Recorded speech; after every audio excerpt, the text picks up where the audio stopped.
ये भारतीय संविधान का पार्ट नंबर 3 है। इससे पहले मैं 2 पार्ट भारतीय संविधान के पोस्ट कर चुका हूं। कृपया इस पार्ट को देखने से पहले आप उन पार्ट को अवश्य देखें, क्योंकि संविधान के ये तीनों लेक्चर विस्तृत क्लास के रूप में वर्णित है।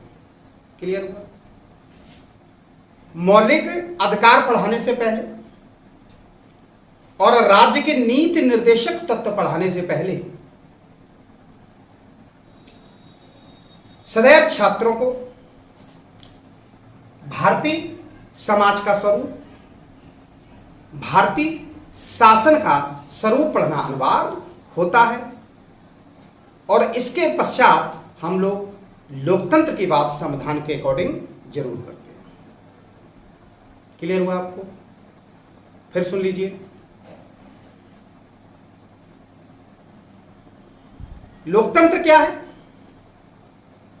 या भारत में शासन का आधार क्या है, या भारत में न्याय का आधार है, मैं इस वीडियो के माध्यम से आपको समझाने का प्रयत्न कर रहा हूं। चलिए ठीक है। अगर आप स्टडी मटेरियल अपने साथ लिए हैं तो लिखना प्रारंभ करें। सबसे पहले हम लोग बात करेंगे प्राचीन भारत में शासन करने वाले लोग कौन हैं और उनका शासन करने का अधिकार क्या है। क्लियर? अच्छा, उससे पहले एक चीज आप समझिए। आज इस भारत में, ध्यान से सुनिए मेरे बच्चों, आज इस भारत में जो शासन कर रहे हैं, ठीक है, हिंदू हैं, और शासन का जो आधार है वो क्या है? संविधान है। क्लियर हुआ आपको? फिर ध्यान से सुनिए। आज जो भारत में शासन कर रहे हैं वो हिंदू हैं, और न्याय का या शासन करने का जो नियम है वो क्या है? हमारा संविधान है। क्लियर हुआ? अब आप हेडिंग डालिए प्राचीन भारत में शासन और न्याय का आधार। क्लियर? ध्यान से सुनिए। भारतीय संविधान को विस्तृत पढ़ने से पहले आपको इन व्यवस्थाओं पर और लोकतंत्र पर जरूर ध्यान देना चाहिए, क्योंकि लोकतंत्र आपका पढ़ा होगा तो आपका मौलिक अधिकार बहुत अच्छा होगा और आपको राज्य की नीति निर्देशक तत्वों की संपूर्ण जानकारी हो जाएगी। इसके बाद मैं जो वीडियो पोस्ट करूंगा वो मौलिक अधिकारों पर होगा, और उसके बाद होगा किस पर? राज्य के नीति निर्देशक तत्वों पर होगा। ठीक है मेरे बच्चों, चलिए स्टार्ट करते हैं। देखिए, प्राचीन भारत में जो शासन कर रहे हैं, ध्यान से सुनिए मेरे बच्चों, प्राचीन भारत में जो शासन कर रहे हैं वो ब्राह्मण हैं। जब आप इतिहास में, प्राचीन भारतीय इतिहास में जब वैदिक संस्कृति पढ़ेंगे तब इस चीज को आपको पता चलेगा कि नैतिक न्याय क्या था या ब्राह्मण कौन थे। ठीक है? प्राचीन भारत में शासन करने वाले लोग ब्राह्मण हैं, और जो शासन का आधार है वो आधार है धर्म सूत्र और स्मृति। इसी धर्म सूत्र और स्मृतियों के माध्यम से उन्होंने नैतिक न्याय बनाया, और समस्त प्राचीन भारतीय नागरिक जो है या समस्त भारतीय जनता नैतिक न्याय से पूरे भारत में अपना जीवन यापन किया। ठीक? चलिए, धर्मसूत्र स्मृतियां क्या है जरा ध्यान से सुनिएगा। स्मृति और धर्मसूत्र, इनको प्राचीन हिंदू कानून कहते हैं। लिखिए जरा प्लीज। प्राचीन हिंदू जो कानून है वो धर्मसूत्र और स्मृतियां हैं, और जो व्यवस्थापकार है वो मनु है। देखिए, नैतिक न्याय के अंतर्गत इस भारत में स्मृतियों के माध्यम से कैसे न्याय किया गया मैं वर्णित करता हूं। मनुस्मृति कहती है, ध्यान से सुनिए, मनुस्मृति ये कहती है प्यारे बच्चों कि जिस घर में स्त्री की पूजा होगी, जिस घर में स्त्री की पूजा होगी, उस घर में सदैव खुशहाली व्याप्त रहेगी। और यही मनुस्मृति कह देती है क्या कि यह स्त्री तेरा पति, तेरा देवता है, और पति किस किस रूप में देवता हैं वो सभी जानते हैं। क्लियर हो रहा ना आपको? तो इस तरह से मनुस्मृति दोहरी बात करती है। क्या करती है? एक तो स्त्री को लक्ष्मी बना देती है और दूसरे ही उसके पति को परमेश्वर बना देती है। तो उस परमेश्वर ने स्त्रियों को उत्तर वैदिक काल से भारतीय इतिहास में उतारना प्रारंभ कर दिया था। यानी कि महिलाओं की जो स्थिति है कहां उत्तर वैदिक काल से गिरती हुई प्रारंभ हुई। क्लियर हुआ? बहुत ध्यान से सुनिए, संविधान को पढ़ने से पहले आपको इस शासन की व्यवस्था को जानना बहुत जरूरी है। आगे स्मृति बोलती है, क्या बोलती है? ध्यान सुनना, स्मृति बोलती है कि यदि 10 वर्ष का ब्राह्मण बालक है तो वह 100 वर्ष के क्षत्रिय के समान या क्षत्रिय की योग्यता, 100 वर्ष के क्षत्रियों की योग्यता को धारण किए हुए है। इस तरह से प्राचीन भारत में यही नैतिक न्याय है, मैं जो समझाने का प्रयास कर रहा हूं। आज भारत में न्याय क्या है? आज का भारतीय न्याय है वो संवैधानिक है। धर्मसूत्र कहता है, ध्यान से सुनिए, धर्मसूत्र कहता है क्या कि द्विज का मतलब होता है मालिक, द्विज ने जो कपड़े उतार कर फेंक दिए हों उसको शूद्रों को धारण करना चाहिए। क्लियर है? और शूद्रों को वही खाना खाना चाहिए जो द्विज ने छोड़ दिया। तो इस तरह से प्यारे बच्चों, नैतिक न्याय भारत में किस काल में प्रारंभ हुआ? प्राचीन शासन में इसको प्रारंभ किया गया। आगे बढ़ते हैं। क्लियर हुआ सभी को? चलिए अब आप हेडिंग डालिए, मध्य भारत शासन काल में। मध्य भारत शासन काल में, ठीक है, जो धर्म है मध्य का शासन काल में, ध्यान दीजिए प्यारे बच्चों, मध्य भारत हेड कर लिया, मध्य भारत शासन में जो धर्म करने वाले हैं, मध्य शासन काल में जो धर्म करने वाले हैं वो कौन है? इस्लाम है। और धर्म किस पर आधारित था? कुरान पर आधारित है, हदीस पर आधारित है और कयास पर आधारित है।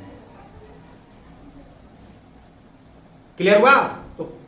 तो जो मध्यकालीन भारत में या मध्य भारत में शासन करने वाले कौन हैं? इस्लाम है। उनके शासन करने का अपना तरीका क्या था? कुरान था, हदीस था और कयास था। और ये पूरा भारत उस समय धर्म तंत्र में जकड़ा हुआ था। नैतिक न्याय क्या हुआ? वर्ण व्यवस्था थी, ब्राह्मण क्षत्रिय वैश्य शूद्र थे। धर्म पर आधारित क्या था कि जब किसी देश में या जब कोई देश धर्म पर चलने लगता है, जब कोई देश धर्म पर चलने लगता है, ध्यान सुनिए प्यारे बच्चों, तो वहां के जो धर्म गुरु होते हैं, वहां के जो धर्म गुरु होते हैं वही नए नए नियमों का सृजन करते हैं और यही धर्म गुरु न्याय की व्यवस्था को अपने हिसाब से चलाते हैं। तो जब मध्यकालीन भारत था हमारे यहां, जब मध्य भारत में हमारा शासन का तरीका क्या था? धर्म पे आधारित शासन था। कुरान, देखिए कुरान एक इस्लाम धर्म की पवित्र किताब है और यहां पर कुछ मैं एक्सप्लेन करना चाहूंगा आपको। देखिए बोर्ड वर्क इसलिए नहीं करता हूं कि आपका टाइम सेव होगा। अगर आप कमेंट्स में बताइएगा कि मैं लिखना भी ज्यादा प्रारंभ करूं तो मैं लिखना भी प्रारंभ कर दूंगा। देखिए कुरान जो है देखिए यहां पर एक थोड़ा सा एक्सप्लेनेशन देता हूं कुरान के विषय में, थोड़ा सा ये लोगों का अपना खुद का बनाया हुआ है कि रा का मतलब है रब ने, ना का मतलब होता नबी से, नबी का मतलब होता पैगंबर। पैगंबर कौन होते? रब के भेजे गए दूतों को पैगंबर कहा गया। रब ने नबी से जो कहा वह है कुरान है। क्लियर? हदीस क्या है? जो ये पैगंबर आए हैं या ईश्वर के जो दूत आए हैं उन्होंने हदीस का सृजन किया। हदीस जो प्यारे बच्चों होता है पैगंबरों के निर्णयों का संकलन है। लिख लीजिए, हदीस पैगंबरों के निर्णयों का संकलन है। जैसे मोहम्मद साहब जी हैं। क्या कयास जो है, ध्यान दीजिए, कयास को फिर आपको बताने का प्रयास करूंगा। जो भी विद्वान धर्मगुरु नियम बना गए हैं या इस्लामिक विधि बना गए हैं उसको हम कयास के नाम से जानते हैं। क्लियर हुआ? अब बात करते हैं हम लोग आधुनिक भारत में शासन। देखिए आधुनिक भारत में दो प्रकार से शासन हुआ। 1600 ईस्वी से लेके 1900 ईस्वी तक, ध्यान दीजिए प्यारे बच्चों, हमारे यहां जो न्याय का स्वरूप था वो कैसा था? कानूनी न्याय था। और शासन करने वाले जो लोग थे वो ईसाई थे। शासन करने वाले लोग जो हैं वो कौन है प्यारे बच्चों? याद रखिएगा, वो शासन करने वाले लोग वो कौन हैं? ईसाई हैं। और ईसाइयों ने, क्लियर है, कुछ एक्ट पारित करके या कुछ भारत शासन अधिनियम पारित करके यहां पर भारत में प्रशासन किया या भारत में शासन किया। क्लियर है? और उनका शासन करने का या जो न्याय करने का तरीका था वो कैसा था? कानूनी न्याय था बच्चों। आज भारत में शासन करने वाले लोग हिंदू हैं और उनका शासन करने का जो तरीका है वो क्या है बेटा? संविधान है। और इसी संविधान के माध्यम से हमने भारत में सामाजिक न्याय की स्थापना की। प्लीज इस उंगली पर जरूर ध्यान दें। हमने संविधान के माध्यम से इस सामाजिक न्याय की स्थापना की, यानी कि नैतिक न्याय, ये वाली बात हो रही है, और कानूनी न्याय यानी ये वाली बात हो रही है। हमने नैतिक न्याय और कानूनी न्याय को मिलाकर सामाजिक न्याय की भारत में स्थापना की। और सामाजिक न्याय, ध्यान रखिए, सदैव गरीबों के हितों के लिए कार्य करता है और लोक कल्याणकारी राज्य की स्थापना करता है।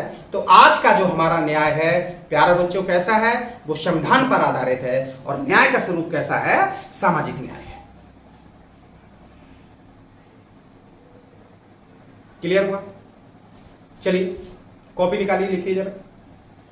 प्राचीन भारत में शासन ब्राह्मण कर रहा है और उनके शासन करने का तरीका धर्मसूत्र स्मृतियां हैं। तो इसमें जो भी वर्णित है उसको हम नैतिक न्याय कहते हैं। मध्यकालीन भारत में आइए, शासन करने वाला व्यक्ति कौन है? इस्लाम है। और उन्होंने कुरान, हदीस, कयास के माध्यम से भारत में शासन किया। आधुनिक भारत की जब बात करते हैं तो 1600 से ईस्वी से लेके 1900 ईस्वी तक भारत में जो शासन कर रहा है वो कौन है भैया? ईसाई है।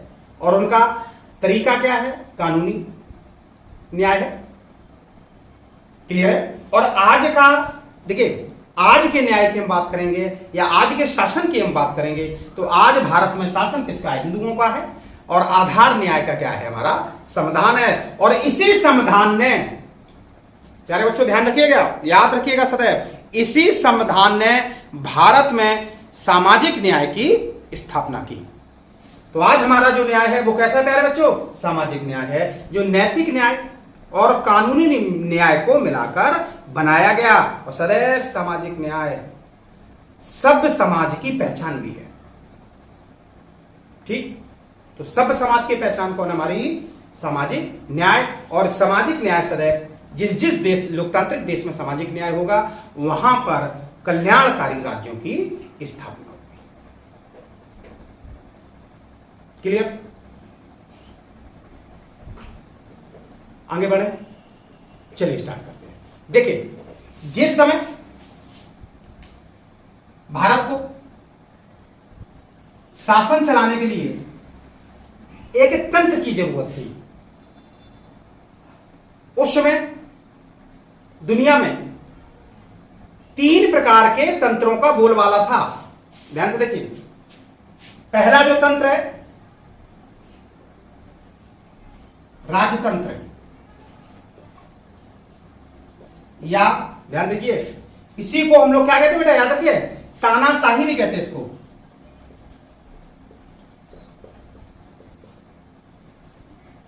दूसरा जो तंत्र है वो है गुट तंत्र, और तीसरा जो तंत्र है वो है लोकतंत्र। ठीक, देखिए,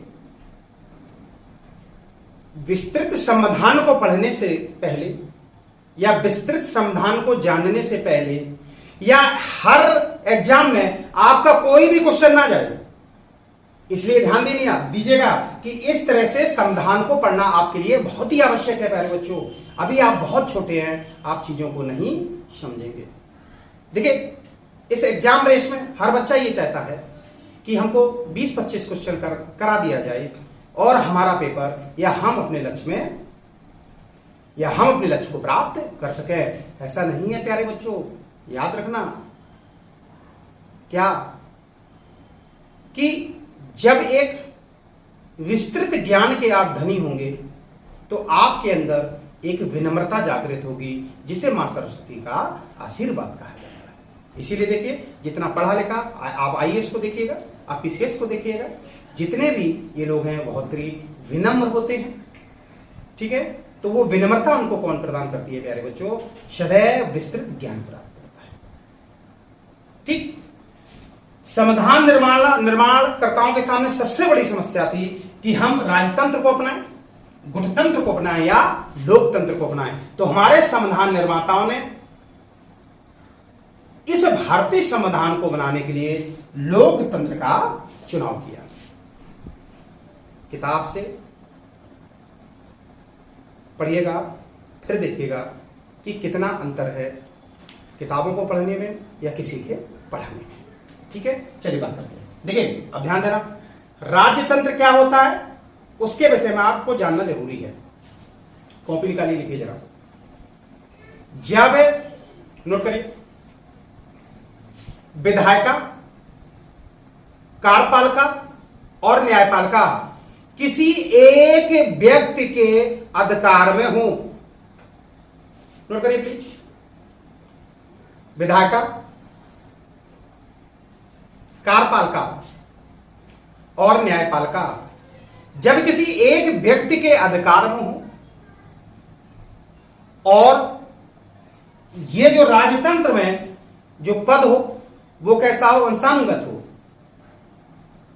लेकिन वंशानुगत के साथ साथ बहुत ध्यान देने वाली प्यारे बच्चों बात है कि राजतंत्र की एक निश्चित नियमावली भी होती है। क्लियर? तो ब्रिटेन में राजतंत्र को, अभी हम जब लोकतंत्र पढ़ाएंगे तो वहां पर आपको राजतंत्र के विषय में थोड़ा सा और बता देंगे। तो याद रखना, जब सत्ता के तीनों अंग या संसद के तीनों अंग विधायिका, कार्यपालिका और न्यायपालिका पर एक व्यक्ति का अधिकार हो और यह अधिकार उसको वंशानुगत प्राप्त हो। कैसा प्राप्त हो? वंशानुगत प्राप्त हो। तो ऐसी व्यवस्था को हम राजतंत्र के नाम से जानते हैं। लेकिन ऐसे राजतंत्रों में एक देश चलाने के लिए या उसके शासन चलाने के लिए उसकी एक निश्चित नियमावली भी होती है। क्लियर हुआ? अब यही राजतंत्र तानाशाही में कैसे बदल जाता है, ध्यान से सुनिए। बात पूरी वही है, सिर्फ जब वही व्यक्ति, तानाशाही सुनिए, जब राजतंत्र में क्या होता है, एक निश्चित नियमावली होती है, लेकिन तानाशाही में क्या होता है कि वही नियम के ऊपर जो निश्चित नियम बनाए गए राजतंत्र में, उन नियमों से ऊपर उठकर जब कोई व्यक्ति खुद संविधान का निर्माता बन जाए और उसके बनाए हुए नियम उस देश में पारित हो जाएं, या वह देश उस व्यक्ति विशेष के बनाए हुए नियम पे चलने लगे, तो ऐसी व्यवस्था को तानाशाही व्यवस्था के नाम से जाना जाता है। जैसे जर्मनी में देखिए हिटलर, और इस समय वर्तमान में देखिए उत्तर कोरिया। तो मुझे लगता है कि जिस देश में लोकतंत्र नहीं है उस देश में जनता कहीं ना कहीं अपने संपूर्ण मौलिक अधिकारों का प्रयोग नहीं कर पाती होगी। तो संविधान निर्माताओं ने राजतंत्र और तानाशाही को ठुकरा दिया। अब उनके सामने प्रश्न उठता है गुटतंत्र। देखिए गुटतंत्र का मतलब क्या होता है, ध्यान से सुनिएगा कि गुटतंत्र जो होता है, प्यारे बच्चों बहुत ध्यान से सुनिएगा, ये सब संविधान में पढ़ना बहुत जरूरी है आपके लिए, बहुत ही आवश्यक चीजें हैं भाई। गुटतंत्र जो है, गुट नहीं बोल रहा हूं, गुटतंत्र वो होता है जब कुछ लोगों का समूह मिलकर एक तंत्र का निर्माण कर दे। यहां पर एक व्यक्ति विशेष नहीं होता है, यानी कुछ लोग मिलकर एक गुट का निर्माण करते हैं और वही गुट मिलकर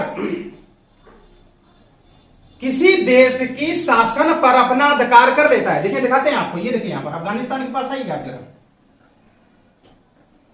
अफगानिस्तान में तालिबान गुट ने अफगानिस्तान के शासन पर अधिकार कर लिया था।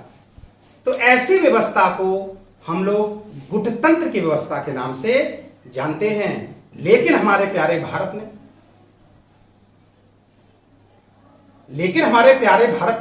क्या किया प्यारे बच्चों, लोकतंत्र को अपनाया है। तुम्हारे भारत ने क्या बनाया, देखिए ना राजतंत्र को हमने माना, ना गुटतंत्र को हमने माना, हमने सिर्फ भारत में क्या माना, लोकतंत्र को माना। बोलिए क्लियर हुआ। अब आप बीचों बीच हेडिंग डाल सकते हैं, लोकतंत्र या डेमोक्रेसी। डालिए हेडिंग डालिए प्लीज, लोकतंत्र या डेमोक्रेसी। क्लियर हुआ, चलिए नोट करिए पहले। देखिए लोकतंत्र को डायसी ने, लिंकन जी ने, बहुत से विद्वानों ने, अरस्तु ने, अनेक विद्वानों ने अनेक प्रकार से परिभाषित किया है। देखिए लेकिन लोकतंत्र का जो शाब्दिक अर्थ है, या छोटा सा मैं आपको चीज बताता हूं, लोकतंत्र का जो शाब्दिक अर्थ है, जब भारत से एग्जाम्पल दे रहा हूं, जब भारत की जनता द्वारा चुनी हुई सरकार, भारत की जनता द्वारा चुनी हुई सरकार,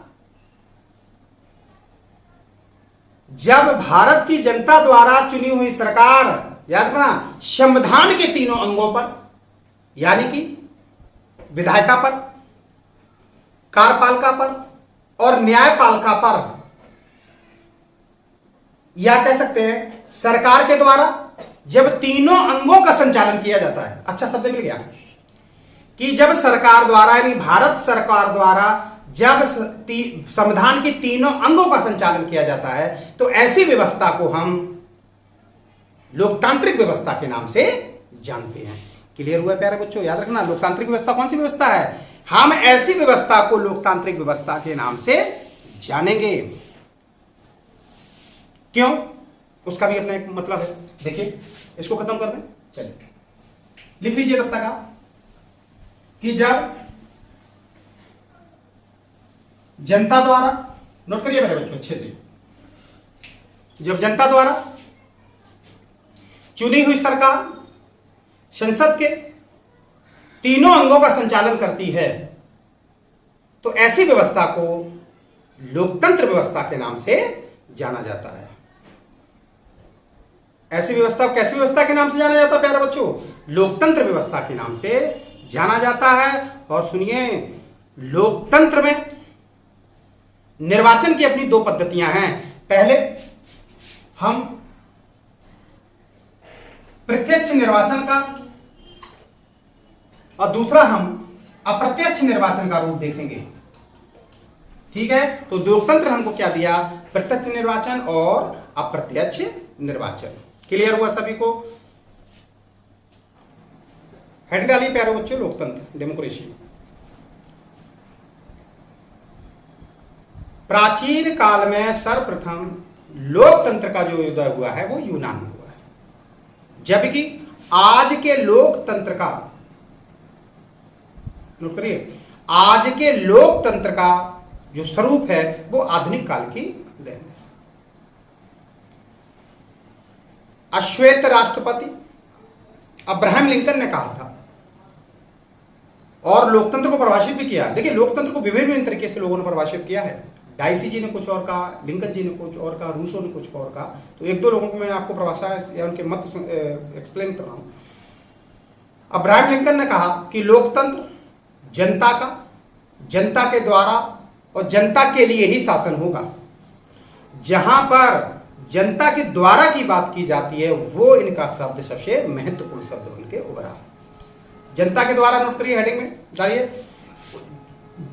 देश की जनता के द्वारा निर्वाचित सरकार ही शासन करेगी।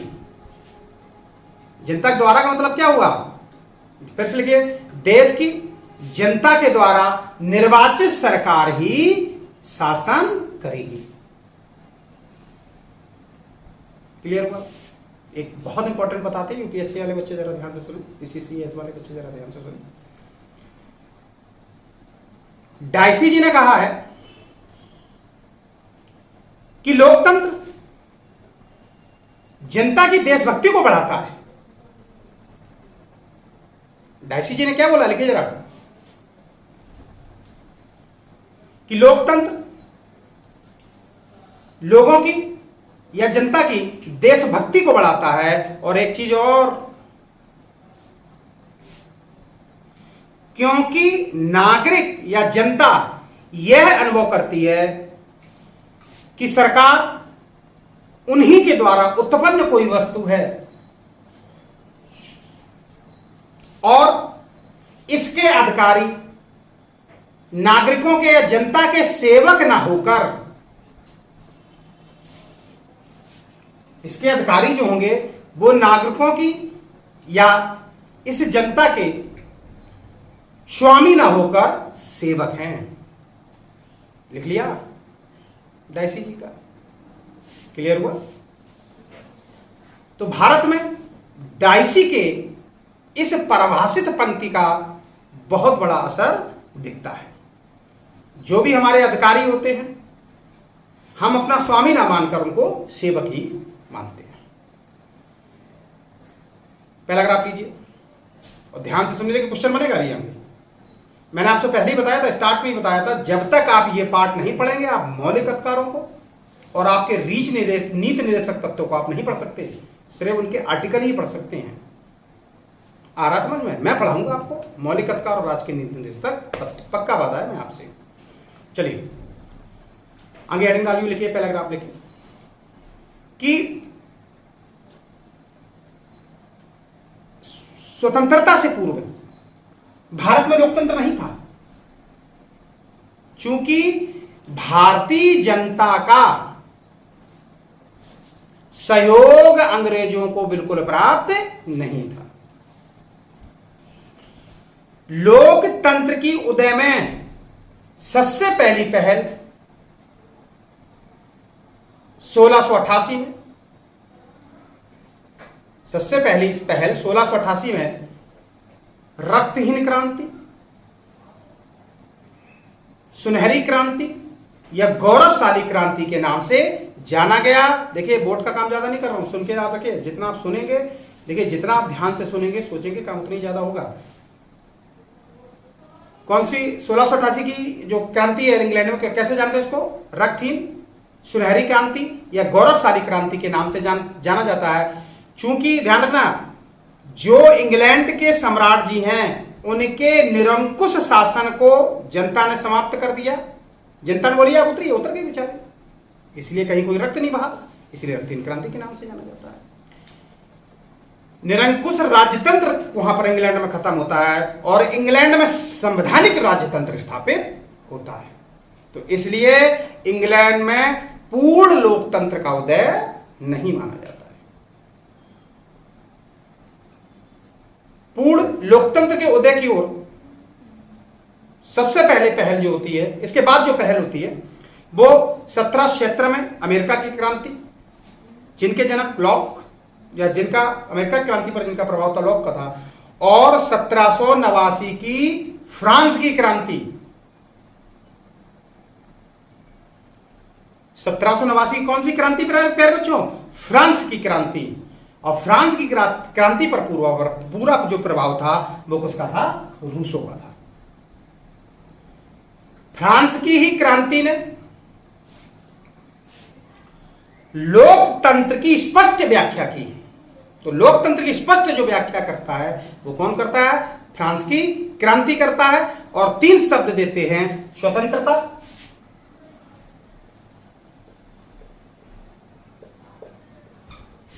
बंधुता और समानता।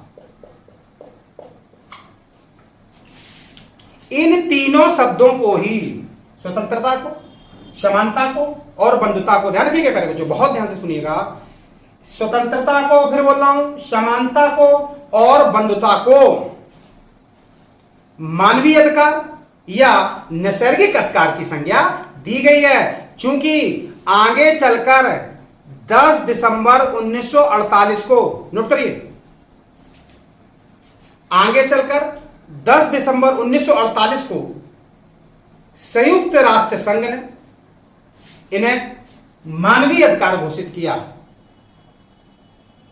10 दिसंबर 1948 को संयुक्त राष्ट्र संघ ने क्या किया मेरे प्यारे बच्चों? इनको मानवीय अधिकार घोषित किया। और ध्यान से सुनिएगा प्यारे बच्चों कि संयुक्त राष्ट्र संघ ने के चार्टर में अनुच्छेद 1 से लेके अनुच्छेद 30 तक मानवाधिकार का वर्णन किया गया। यही 10 दिसंबर को पूरे विश्व में मानवाधिकार दिवस के रूप में जाना जाने लगा। आप छोटे कंपटीशन में बैठिए, आप बड़े कंपटीशन में बैठिए, बहुत बार क्वेश्चन आया है कि 10 दिसंबर को किस रूप में जाना जाता है? वो मानवाधिकार दिवस के रूप में जाना जाता है। अभी हम लोग इसकी भी बात कर रहे हैं, प्रत्यक्ष लोकतंत्र, अप्रत्यक्ष लोकतंत्र की। पहले एक चीज और सुन लीजिए, क्लियर हुआ सभी को? तो लगभग इस समय भारत में, देखिए यहां से पढ़िए आप,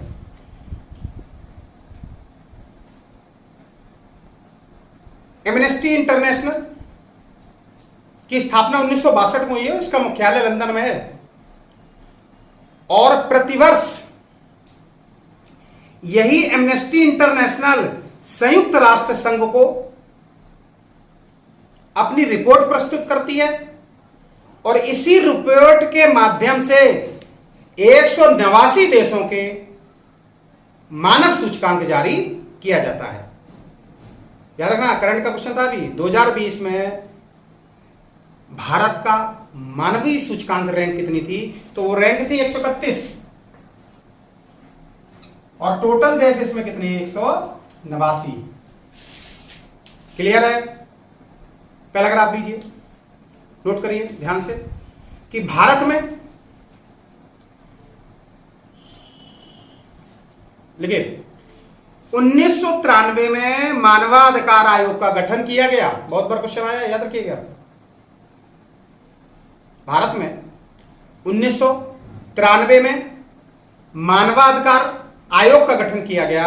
और सुन लीजिए, ये जो मानवाधिकार आयोग होता है वो सदैव 8 सदस्यीय होता है। यानी कि अध्यक्ष मिलाकर कितने सदस्य होगा? 8 सदस्य होगा। और एक चीज है, याद रखिए, इनमें 70 वर्ष और 5 वर्ष, यानी कि इनके जो अध्यक्ष सदस्य हैं या वो 70 वर्ष उम्र पूरी कर लें या 5 वर्ष उम्र पूरी कर लें। और सुनिए, भारत में राष्ट्रपति द्वारा प्रधानमंत्री की अध्यक्षता वाली 6 सदस्यीय समिति की सिफारिश से मानवाधिकार आयोग का गठन किया जाता है।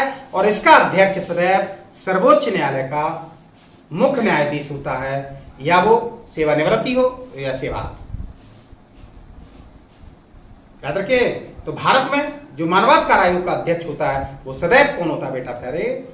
वो जो होता है भारत का, बोलिए, सर्वोच्च न्यायालय का मुख्य न्यायाधीश होता है। क्लियर हुआ? आगे बढ़ते हैं। देखिए, लोकतंत्र दो प्रकार का होता है। देखिए, लोकतंत्र की जो प्रकृति होती है वो तीन प्रकार की होती है, राजनीतिक लोकतंत्र, सामाजिक लोकतंत्र और आर्थिक लोकतंत्र। लेकिन लोकतंत्र के जो प्रकार होते हैं वो तीन होते हैं। देखिए, प्रत्यक्ष लोकतंत्र और अप्रत्यक्ष लोकतंत्र। ध्यान से सुनिए प्यारे बच्चों, इसको समझना आपके लिए बहुत जरूरी है। देखिए, इतना पूरा लेक्चर 1 घंटे का हुआ है वो इसी कारण हुआ है कि देखिए, प्रत्यक्ष लोकतंत्र के जनक रूसो हैं। पहले दिखाते हैं होता क्या है। देखिए, प्रत्यक्ष लोकतंत्र के अंतर्गत आइए आप, कि प्रत्यक्ष लोकतंत्र के अंदर सबसे पहले मतदाता होता है, यानी कि जनता। इसके बाद होती है व्यवस्थापिका।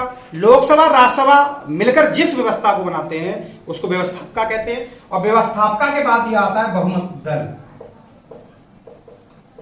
ठीक है, बहुमत दल आया, यही केंद्र की व्यवस्था है, यही राज्य की व्यवस्था है। और बहुमत दल ने अपना क्या चुना? प्रधानमंत्री चुना। तो कहीं ना कहीं एक चीज ध्यान के देखना कि ये पूरे प्रत्यक्ष लोकतंत्र में जनता सीधा भाग ले रही है। तो प्रत्यक्ष लोकतंत्र में जनता सीधा भाग लेती है। और ऐसे भी प्रत्यक्ष लोकतंत्र के अपने 2-3 रूप हैं। सबसे पहले होता है जनमत संग्रह, यानी कि जब सरकार राष्ट्रीय या अंतरराष्ट्रीय नीति बनाएगा उसको बनाने से पूर्व जनता की यहां पर राय लेगा। ठीक है, अब ये रिकॉल पे।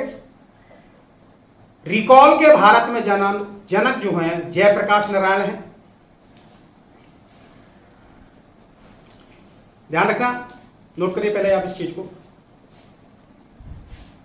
कि भारत में रिकॉल या प्रत्याहन की सबसे पहले कोई बात करता है तो वो जयप्रकाश नारायण करते हैं। यानी कि इस भारत में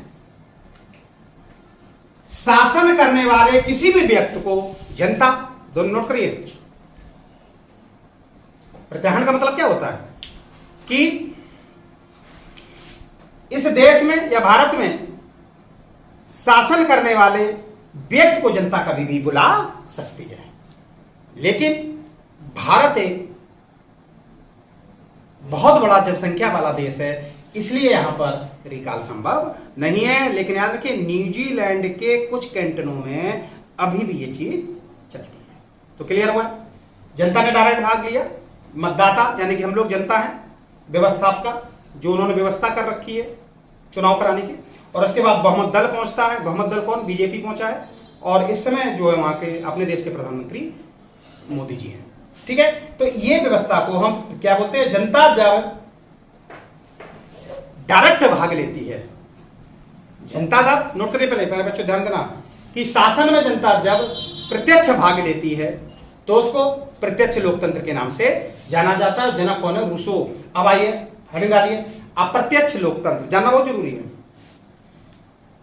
कि देखिए, जनता द्वारा मेंबर ऑफ पार्लियामेंट चुना गया, सांसद चुना गया, जनता द्वारा विधायक चुना गया।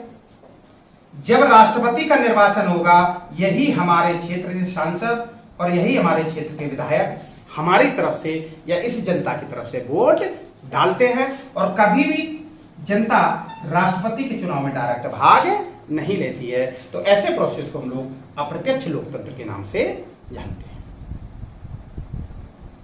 मुझे लगता है सभी को क्लियर हुआ। जो यहां पर देख रहे हैं मैनथर्म जी को, इन्होंने एक व्यक्ति और एक वोट के सिद्धांत को भी प्रतिपादित किया है। हेडिंग डालिए, लोकतंत्र की प्रकृति। प्रकृति कितनी होती है लोकतंत्र की? 3। जल्दी से हेडिंग डालें बच्चों प्यारो। वो हेडिंग में क्या डालेंगे आप? हेडिंग डालेंगे आप, डालिए जल्दी से, लोकतंत्र की प्रकृति। देखिए, पहला होता है राजनीतिक लोकतंत्र, दूसरा होता है, लिखिए लिखिए भाई, सामाजिक लोकतंत्र, और तीसरा जो होता है वो आर्थिक लोकतंत्र होता है। ठीक, चलिए हेडिंग डालिए आपने सामाजिक लोकतंत्र। तो ध्यान दीजिए, नोट करिए पहले,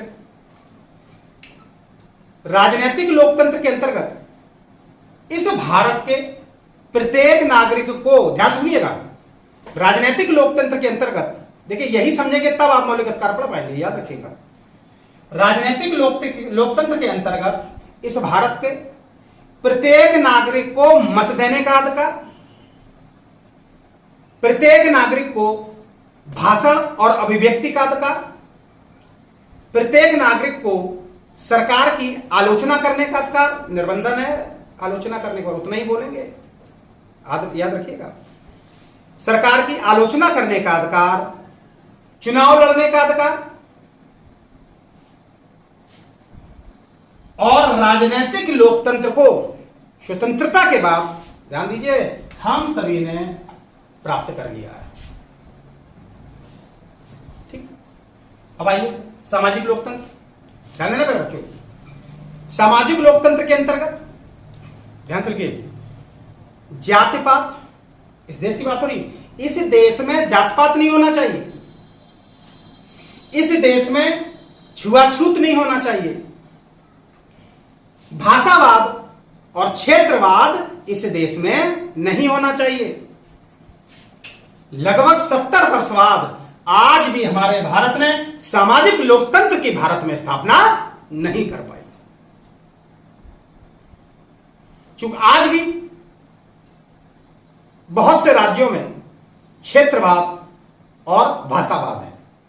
महाराष्ट्र, गुजरात, केरल इत्यादि ऐसे, ध्यान देना,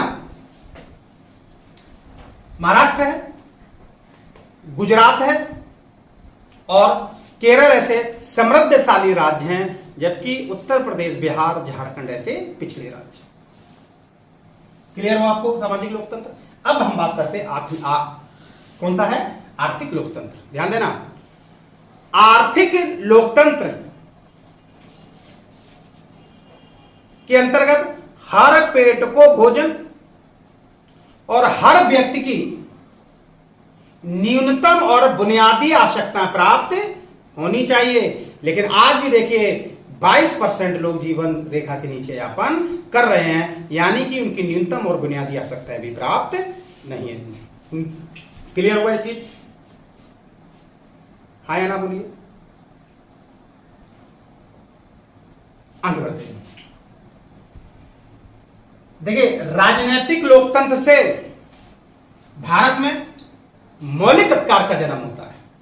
अब आगे का जो पार्ट नंबर 4 होगा उसमें मैं मौलिक अधिकार पढ़ाऊंगा आपको। अब आपको समझ में आएगा मौलिक अधिकार क्या होता है। मौलिक अधिकारों से प्यारे बच्चों सदैव राजनीतिक लोकतंत्र का उदय होता है और सामाजिक लोकतंत्र और आर्थिक लोकतंत्र का उदय सदैव राज्य के नीति निर्देशक तत्वों में होता है। यानी कि हम सामाजिक लोकतंत्र की इस भारत में स्थापना नहीं कर पाए, क्योंकि आज भी छुआछूत, जातिवाद इत्यादि भारत में, भाषावाद, क्षेत्रवाद दिखता है। हम टोटल इसमें फेलियर साबित हुए हैं। और आर्थिक लोकतंत्र यानी कि हम अपने ही भाइयों को भरपेट भोजन नहीं दे सके, तो इसमें भी हम लोग फेल हैं। तो आज देख लीजिएगा हमारे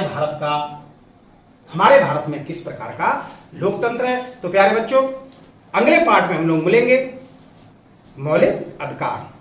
तो इस देखिए, मौलिक अधिकार से पढ़ने से पहले आपको ये पार्ट नंबर 3 देखना बहुत ही जरूरी है। इस पार्ट नंबर 3 से आपको बहुत जानकारियां प्राप्त हुई और साथ में आप एग्जाम में बहुत टफिस वन जो क्वेश्चन आते हैं, बहुत अच्छे क्वेश्चन आते हैं, उनको आराम से आप कर लेंगे। प्यारे बच्चों, इसी तरीके से आप मदद करिए चैनल की, और इसी तरीके से मैं सदैव आपकी मदद करता रहूंगा। और कमेंट्स बॉक्स में जरूर लिख के बताएं कि हम आपके लिए और क्या कर सकते हैं, और थोड़ा ये भी बताएं कि मेरे अंदर क्या कमियां हैं, मैं अपने अंदर उन कमियों में किस प्रकार से सुधार करूं।